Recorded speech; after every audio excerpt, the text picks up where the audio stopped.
Yes, good morning everybody.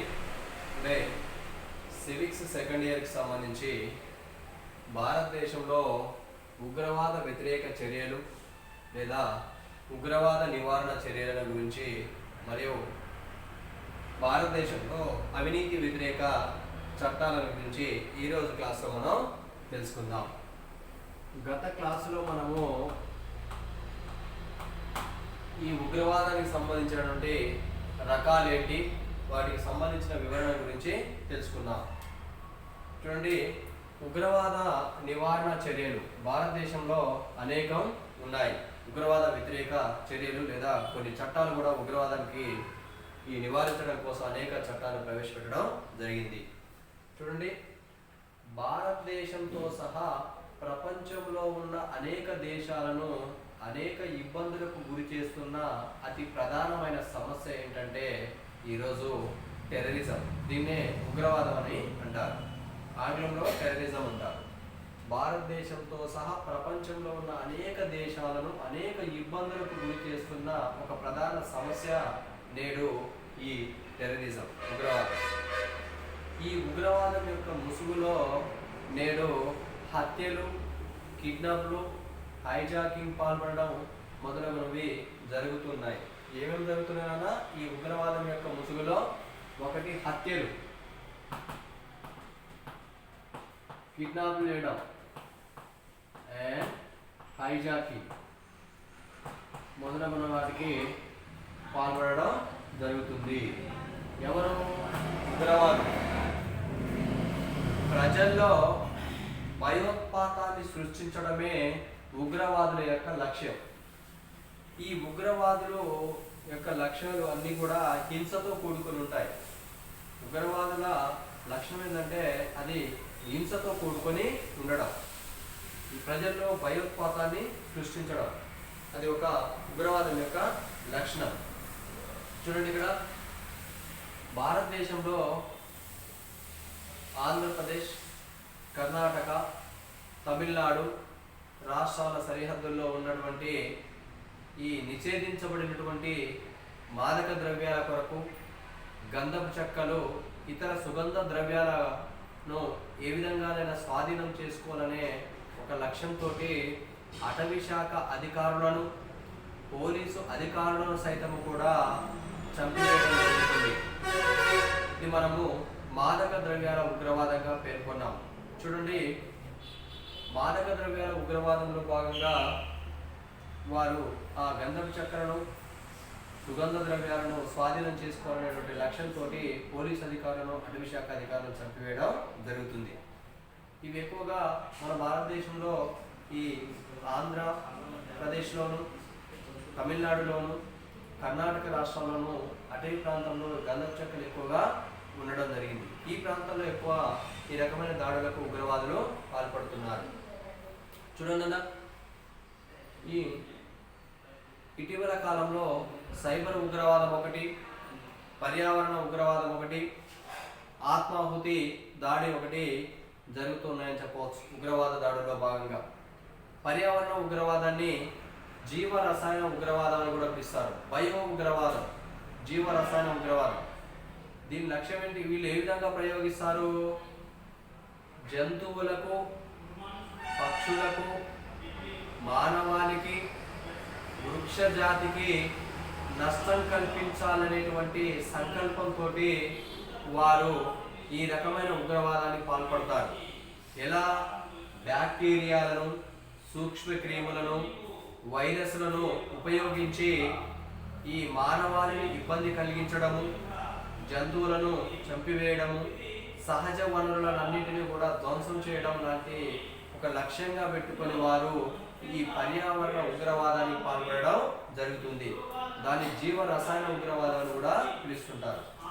ఇక cyber ఉగ్రవాదానికి వస్తే, నేటి కాలంలో పెరిగినటువంటి సాంకేతిక పరిజ్ఞానాన్ని ఉపయోగించుకొని ఆధునిక టెక్నాలజీని, ఇప్పుడు ఫేస్బుక్లు, ట్విట్టర్లు, వాట్సాప్ మొదలైనటువంటి ఆధునిక సాంకేతిక పరిజ్ఞానాన్ని ఉపయోగించుకొని కొందరు ఉగ్రవాదులు సైబర్ నేరాలకు పాల్పడడం జరుగుతుంది.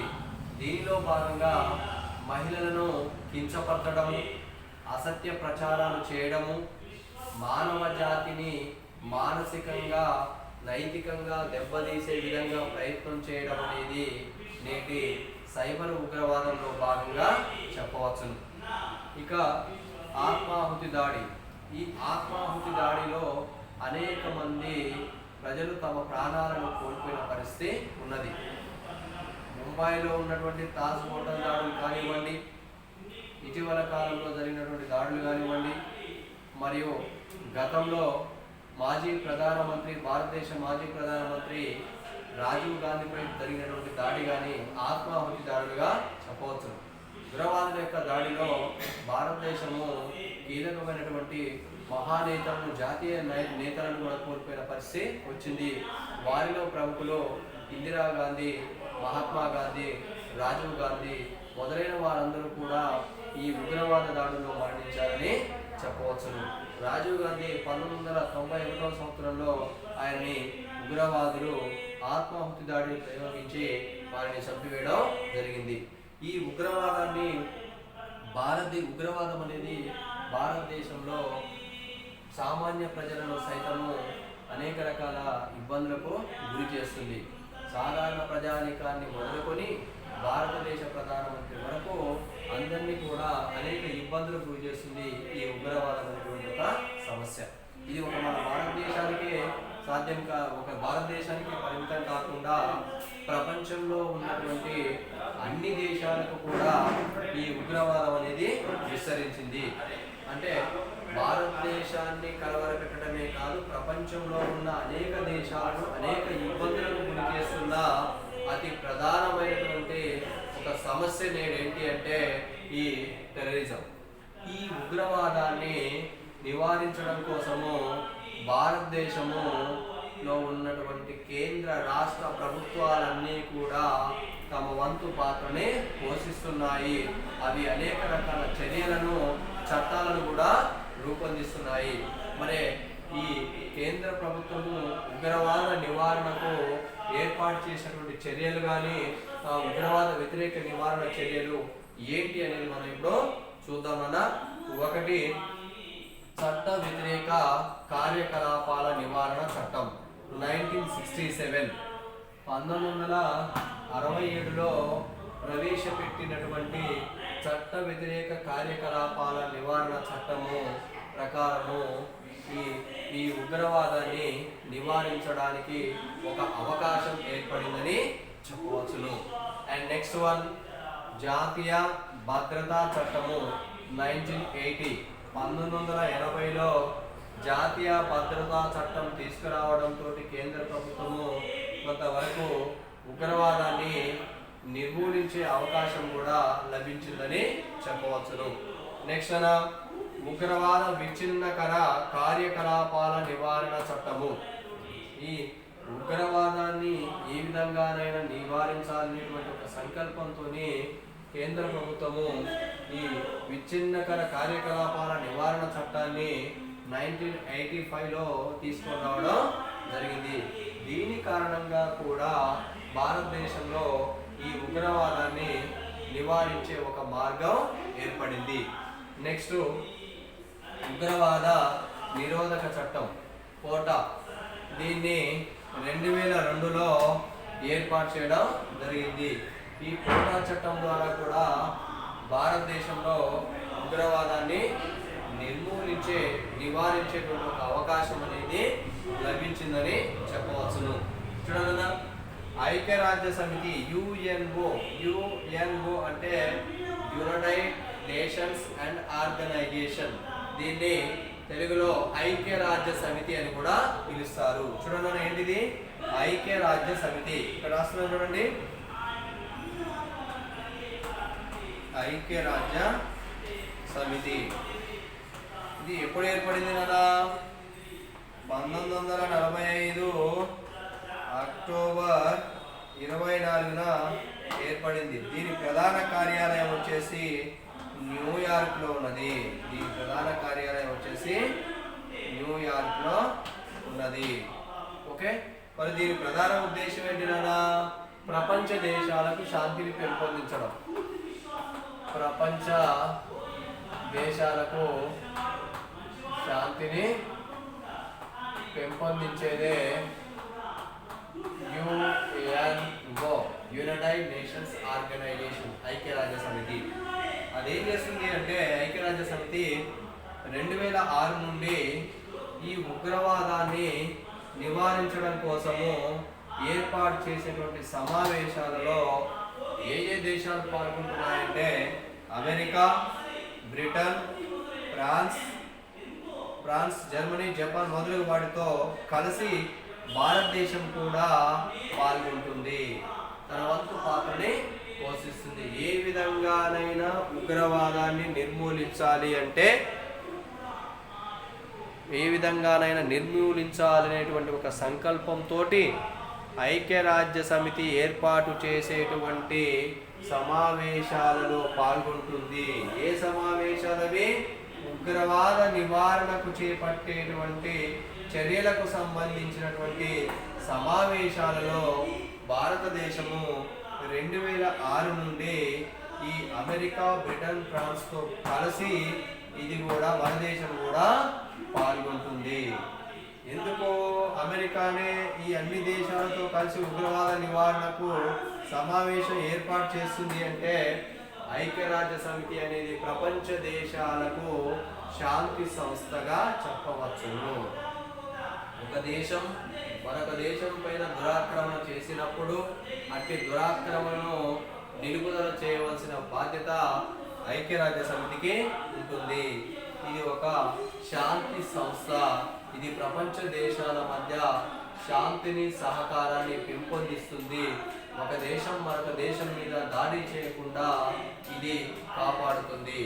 కాబట్టి ఇది ఏర్పాటు చేసేటువంటి సమావేశాలన్నింటిలో కూడా భారతదేశము పాల్గొని తన వంతు పాత్రని పోషిస్తుంది.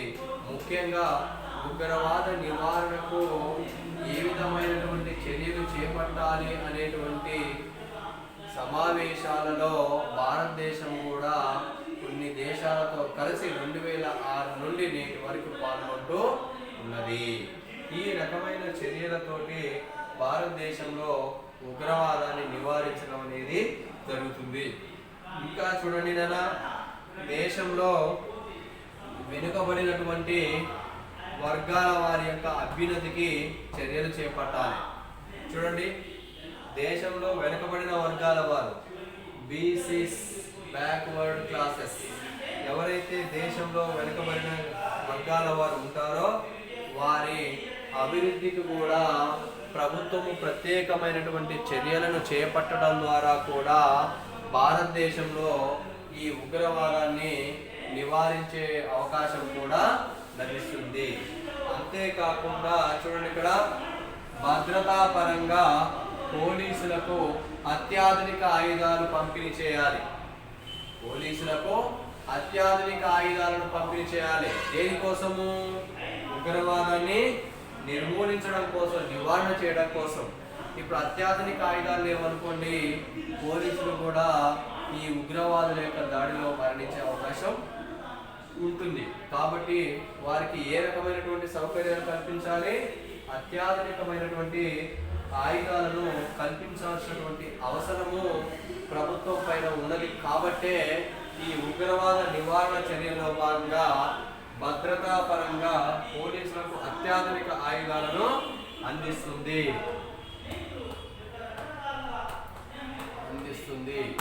ఓకే, అంతేకాకుండా ఇంకా ఉగ్రవాదాన్ని నిర్మూలించడానికి చూడండి, ప్రజలందరూ కూడా సాంఘిక, ఆర్థిక అభివృద్ధికి ప్రణాళికలు కూడా రూపొందిస్తుంది.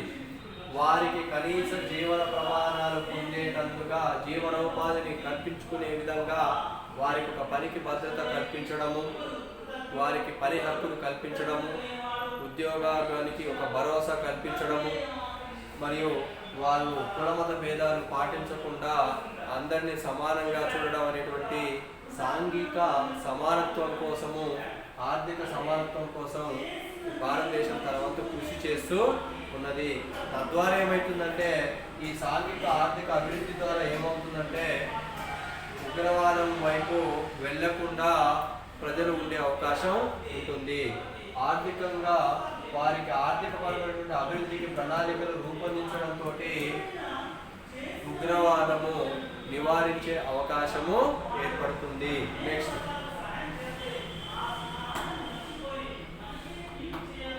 సాయుధ దళాలకు ప్రత్యేక శిక్షణ ట్రైనింగ్ ఇవ్వడం వలన కూడా ఉగ్రవాదాన్ని నివారించవచ్చు.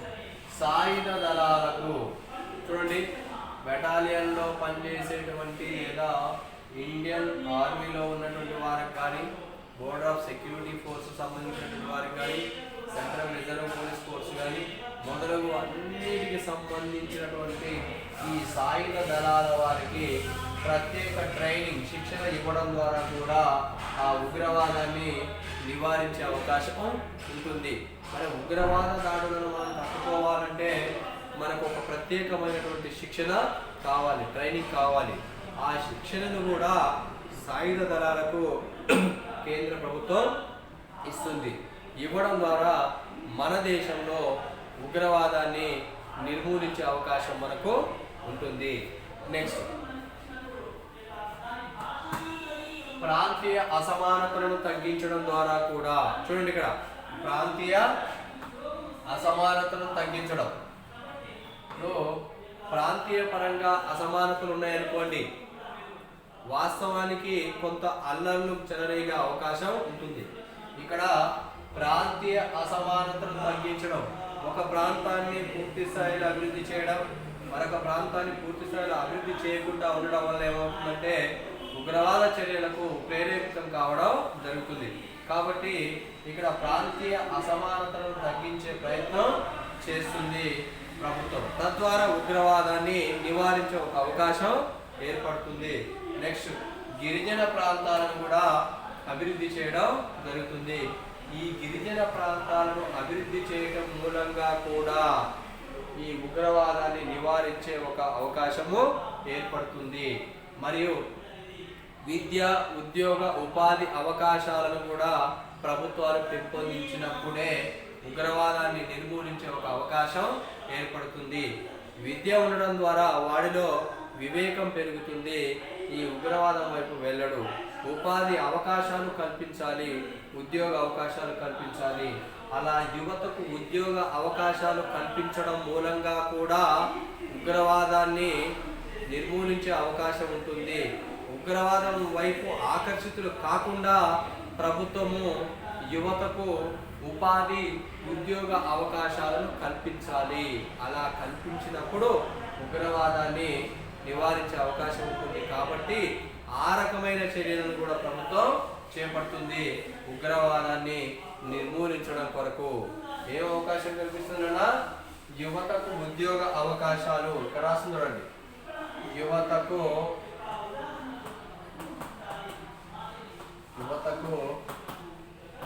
ఉద్యోగ అవకాశాలు మరియు ఉపాధి అవకాశాలు కల్పిస్తుంది ప్రభుత్వం. తద్వారా ఏమవుతుంది, ఈ యువత ఉగ్రవాదం వైపు ఆకర్షితులు కాకుండా ఉంటారు. అటువైపు వారు వెళ్ళరు, వారికి ఆ ఆలోచన రాదు. ఎందుకు? వారికి ఒక ఉద్యోగం ఉంది, వారికంటే ఒక ఉపాధి ఉంది. ఇటువైపు వెళ్ళాలన్నటువంటి ఆలోచన వారికి రాదు.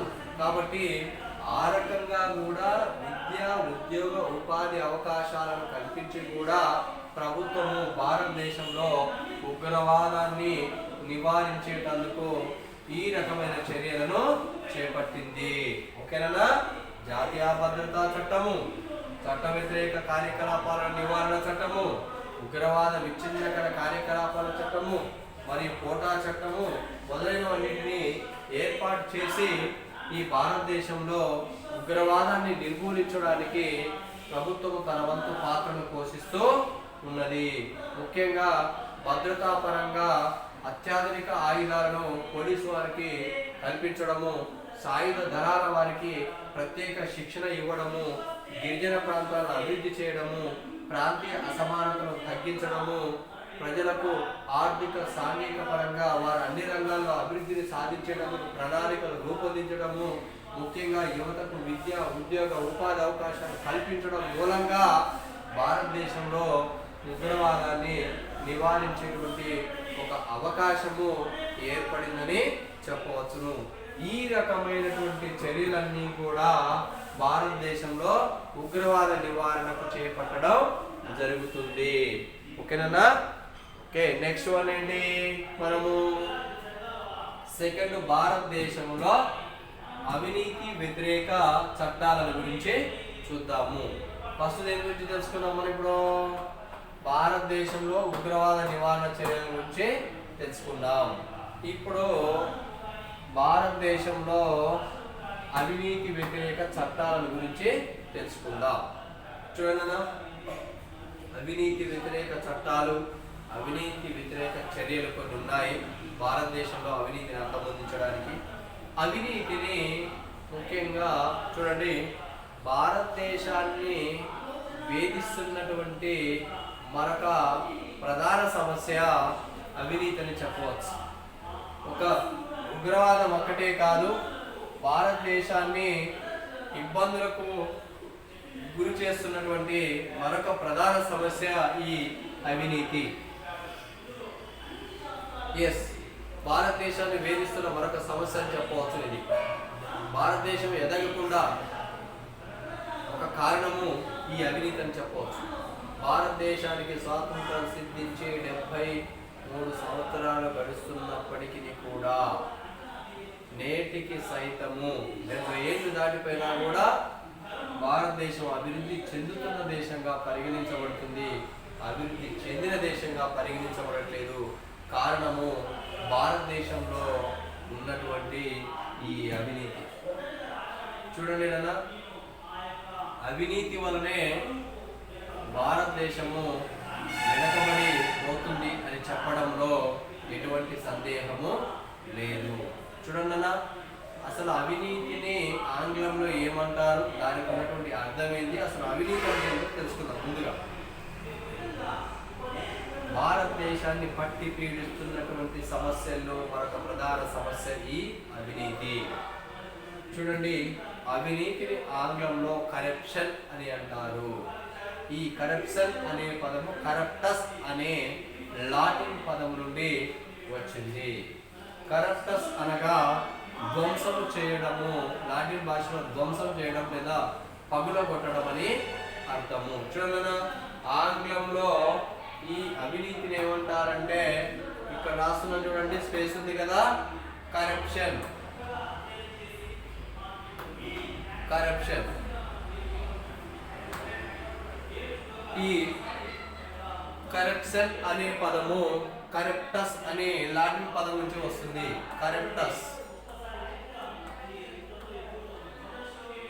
కరప్టస్ అనే ఒక లాటిన్ పదం నుండి వచ్చింది.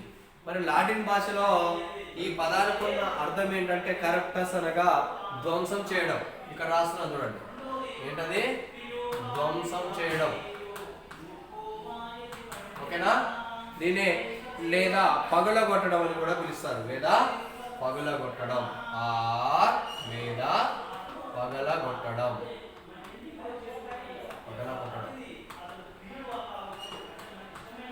కరప్టస్ అనగా లాటిన్ భాషలో అర్థం. ఓకే, చూడండి, ఈ అవినీతిని అంతమొందించడానికి లేకుండా చేయడానికి అవినీతిని భారతదేశంలో అనేక చట్టాలు, అనేక చర్యలు చేపడుతూ వస్తుంది భారత ప్రభుత్వం. చూడండి, అసలు అవినీతి అంటే ఏంది? నిర్వచనం: ఒక ప్రభుత్వ అధికార పదవిని తన వ్యక్తిగత స్వార్థ ప్రయోజనాల కోసము దుర్వినియోగం చేయడమే అవినీతి. చూడండి, ఇక్కడ రాస్తున్నారు, వ్యక్తిగత స్వార్థ ప్రయోజనాల కోసం, వ్యక్తిగత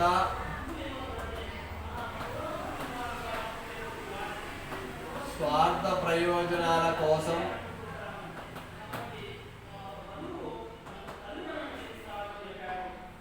ప్రభుత్వ అధికార పదవిని దుర్వినియోగం చేయడమే అవినీతి. దుర్వినియోగం చేయడమే అవినీతి.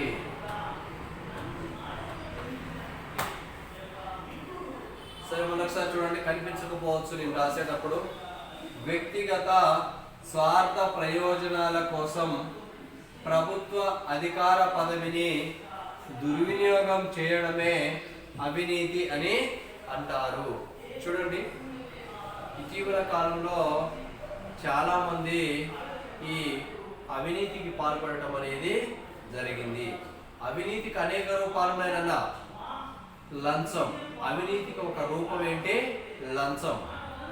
బంధు ప్రీతి, ఓకే, కులమత ప్రీతి, ఓకే, ఇవన్నీ కూడా అధికార దుర్వినియోగం మొదలగునవన్నీ కూడా ఈ అవినీతికి పర్యాయ పదాలుగా చెప్పవచ్చు. ఈ అవినీతికి మరొక ప్రధాన రూపము లంచం. ఈ లంచం అనేది భారతదేశాన్ని పట్టి పీడిస్తుంది. అనేక రూపాలలో ఈ లంచం అనే మహమ్మారి సాధారణ ప్రజానికాన్ని అనేక రకాల ఇబ్బందులకు గురి చేస్తుంది. లంచం ఇచ్చుకోలేని పరిస్థితుల్లో ప్రజలు ఉన్నప్పటికీ కూడా వారి యొక్క పనులను చేయకుండా నిలుపుదల చేసి లంచాన్ని ఆశించడం అనేది జరుగుతూ ఉంది. ఇలా నేడు కొందరు చేస్తున్నారు. ఇది చేయడాన్ని ఏమంటారు? అలా చేయడాన్ని తనకున్నటువంటి అధికారాన్ని దుర్వినియోగం చేయడం అంటారు. దేనికోసం?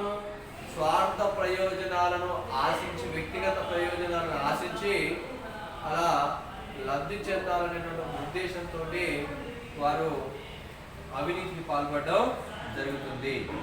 చూడండి, నాకు అనిపిస్తుంది వ్యక్తిగతంగా భారతదేశం నేడు ఎదగకుండా, అభివృద్ధి చెందకుండా ఉండడానికి ఒక ప్రధాన కారణము ఈ అవినీతి రూపంలో ఉన్న లంచం అని అనిపిస్తుంది. వాస్తవానికి అవినీతిని అంతమొందించినప్పుడు మాత్రమే ప్రజాస్వామ్య భవిష్యత్తు బంగారుమయమవుతుందని చెప్పవచ్చు. చూడండి, పంట చేను ఆశించేటువంటి చీడ పురుగు ఉంటుంది చూసారా, దాన్ని అంతమొందించాలంటే అనేక పురుగు మందులు ఉంటాయి. కానీ నేడు ఈ అవినీతిని అంతమొందించడానికి ఎటువంటి మందులు లేకపోవడమే ఒక వెలితిగా ఉన్నది అని అనిపిస్తుంది. వాస్తవానికి దీన్ని నివారించడం కోసం ప్రవేశపెట్టినటువంటి చట్టాలు లేకపోలేదు, ఉన్నాయి. అయినప్పటికీ కూడా కొందరు ఈ రకమైనటువంటి అవినీతికి పాల్పడడం జరుగుతుంది. మరి ఏ రకమైన చట్టాలు ప్రవేశపెట్టింది భారత ప్రభుత్వమో ఇప్పుడు మనం చూద్దాం. అవినీతి నిర్మూలనకు భారత ప్రభుత్వం ప్రవేశపెట్టినటువంటి చట్టాలేందో చూద్దాము. ఒకటి, అవినీతి నివారణ చట్టం 1988. 1988లో అవినీతిని నివారించాలని చెప్పేసి ఒక చట్టాన్ని ప్రవేశపెట్టింది. ఓకే, అవినీతికి మరొక రూపం ఏమని చెప్పుకున్నామో లంచం. అవినీతికి రూపమే లంచం. నేడు సామాన్య ప్రజలు సైతము తమ పనులు చేయించుకోవడానికి ఈ లంచం అనే మహమ్మారి వలన అనేక ఇబ్బందులకు గురి అవుతూ ఉన్నారు. అయినప్పటికీ కూడా వీరు అవినీతి నివారణ చట్టాన్ని ప్రవేశపెట్టినప్పటికీ కూడా అవినీతి పరులు కొందరు లంచాలకు పాల్పడుతూనే ఉన్నారు. చూడండి, 1988లో అవినీతి నివారణ చట్టం ప్రవేశపెట్టింది.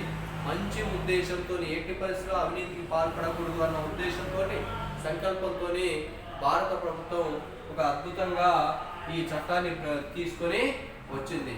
కొంతవరకు ఈ చట్టం ప్రవేశపెట్టడం ద్వారా అవినీతిని నిర్మూలించే అవకాశం ఏర్పడింది. నెక్స్ట్, సమాచార హక్కు చట్టం 2005, రైట్ టు ఇన్ఫర్మేషన్ యాక్ట్, సమాచార హక్కు చట్టం.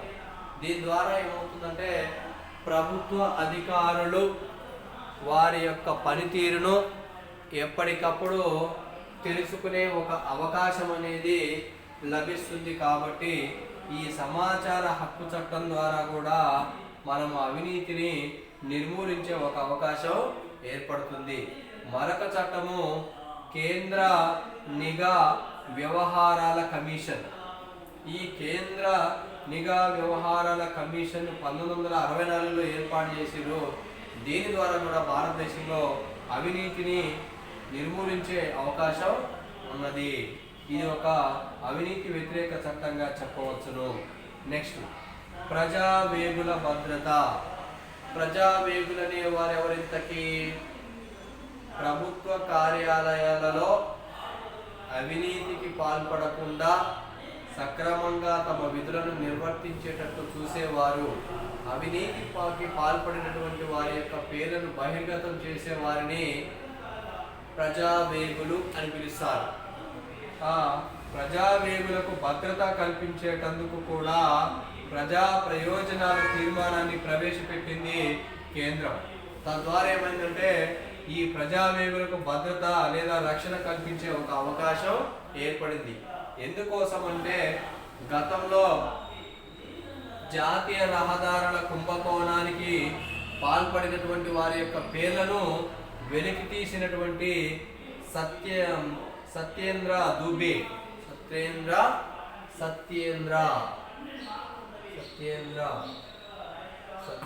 దుబే అనే వారిని హత్య చేయడం జరిగింది. దేనికోసం? జాతీయ రహదారుల విషయంలో అవినీతికి జరిగింది, వారు కుంభకోణానికి పాల్పడ్డారు అని చెప్పేసి దాని పేర్లతో సహా వెలికి తీయడం వలన ఆ సత్యేంద్ర దుబేని హత్య చేయడం జరిగింది. మరొక నెక్స్ట్, సమాచార కార్యకర్త శీలా మసూదును కూడా హత్య చేశారు. ఇలా భవిష్యత్తులో అందరినీ ఎవరైతే అవినీతికి వ్యతిరేకంగా వారి యొక్క పేర్లను బహిర్గతం చేస్తారో వారిని ఈ విధంగా చంపుతున్నారనేటువంటి, హత్య చేస్తున్నారన్నటువంటి ఒక ఉద్దేశంతో ప్రజావేగులకు భద్రతను కల్పించేటందుకు భారతదేశం తన వంతు కృషి చేసింది. నెక్స్ట్, లోక్పాల్ బిల్లును, లోకాయుక్త చట్టాన్ని 2013లో ప్రవేశపెట్టి ఈ అవినీతిని నిర్మూలించే ఒక అవకాశం కొంతవరకు ఏర్పడింది. లోక్పాల్ బిల్లును ప్రవేశపెట్టమని సామాజిక కార్యకర్త అన్నా హజారే గారు కూడా దీక్షా కార్యక్రమాలు ఎన్నో రకాలుగా చేపట్టినారు. ఈయన యొక్క దీక్షల ఫలితంగానే అప్పటి యూపీఏ ప్రభుత్వము ఈ 2011లో లోక్పాల్ బిల్లును ప్రవేశపెట్టింది. ఎవరైతే రాజకీయ నాయకులు కానీ, మంత్రులు కానీ, ఇతర ఉన్నత ఉద్యోగులు కానీ అవినీతి ఆరోపణలు ఎదుర్కొన్నట్లయితే వారిని విచారించడం కోసం ఒక స్వతంత్ర దర్యాప్తు సంస్థ కావాలి అన్నటువంటి ఒక లక్ష్యంతో అన్నా హజారే గారు ఈ లోక్పాల్ బిల్లుని ఏర్పాటు చేయమని అనేక రకాలుగా పలు దీక్షలను చేపట్టడం జరిగింది. ఆయన దీక్షల ఫలితంగా లోక్పాల్ బిల్లును 2011లో అప్పటి యూపీఏ ప్రభుత్వం ప్రవేశపెట్టింది. ఈ రకమైనటువంటి చట్టాల ద్వారా భారతదేశంలో కొంతవరకు అవినీతిని నిర్మూలిస్తున్నారని చెప్పవచ్చును. భారతదేశాన్ని వేధిస్తున్నటువంటి సమస్యల్లో ఉగ్రవాదంతో పాటు మరొక ప్రధాన సమస్య ఈ అవినీతిని చెప్పవచ్చును. అవినీతిని ఆంగ్లంలో కరప్షన్ అంటారు. కరప్షన్ అనే పదము కరప్టస్ అనే ఒక లాటిన్ పదం నుండి వచ్చింది. కరప్టస్ అనగా ధ్వంసం చేయడం అనే అర్థము. ఇంతకు అవినీతి అంటే ఒక ప్రభుత్వ అధికార పదవిని వ్యక్తిగత స్వార్థ ప్రయోజనాల కోసము దుర్వినియోగం చేయడమే అవినీతి అని చెప్పవచ్చును. అవినీతికి ఒక రూపమే లంచంగా పేర్కొనవచ్చును. ఓకే, ఈ అవినీతిని నిర్మూలించడం కోసము భారతదేశంలో ఈ రకమైనటువంటి చట్టాలను ప్రవేశపెట్టడం జరిగింది. ఓకేనా? రైట్, రేపటి క్లాసులో మళ్ళీ మనం మరొక క్వశ్చన్ తోనే కలుద్దాం. రైట్.